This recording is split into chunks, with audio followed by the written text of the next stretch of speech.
Hey there, Hootats. Got you another film study here. Hope you guys are having and gals are having a great day.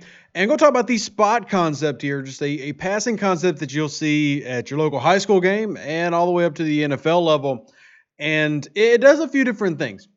Real quick before we get started, I want to give a shout out to the patrons who support the show and help make these things happen. If you'd like to contribute and get access to more material, more film studies, more exclusive content, including reading material and stuff like that, check out the Patreon, PayPal, and Venmo links and stuff in the description below. And also make sure you join the Discord channel so that you can be up there with me and hanging out with me and have access to the patron-only channels where we share a lot of that information. So if you want more stuff, you want to learn more about the game, especially the Saints, well, come hop on in.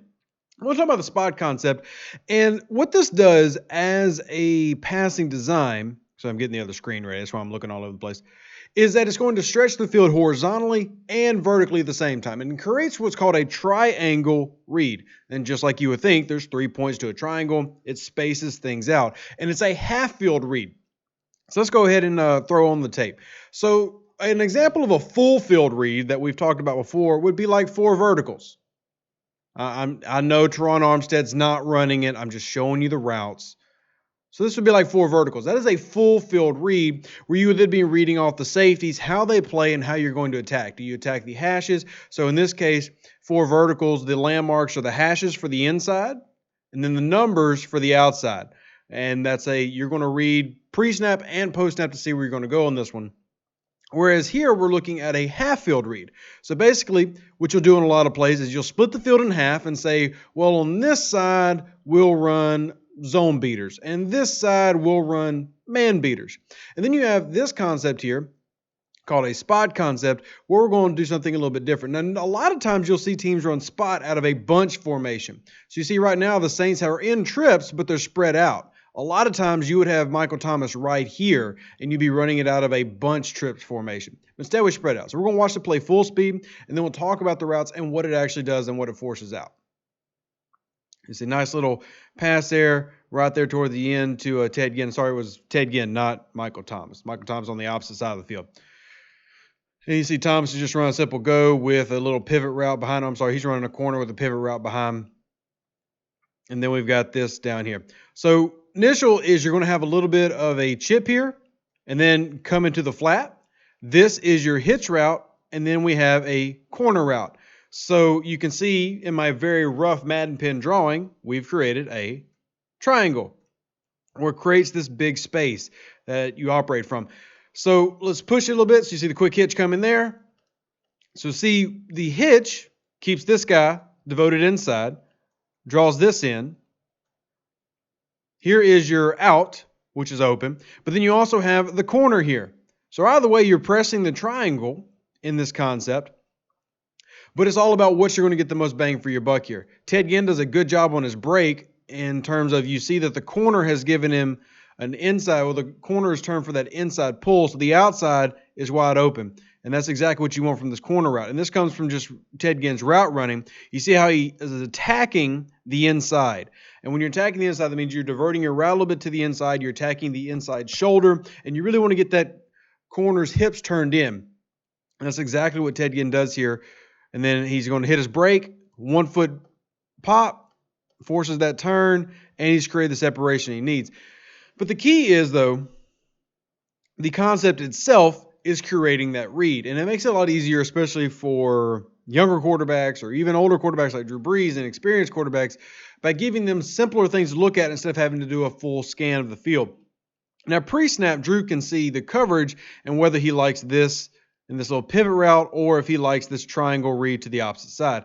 And, with them playing this little drop back zone and everything, he's going to like that corner route and probably knows before the snap that this is where he wants to go.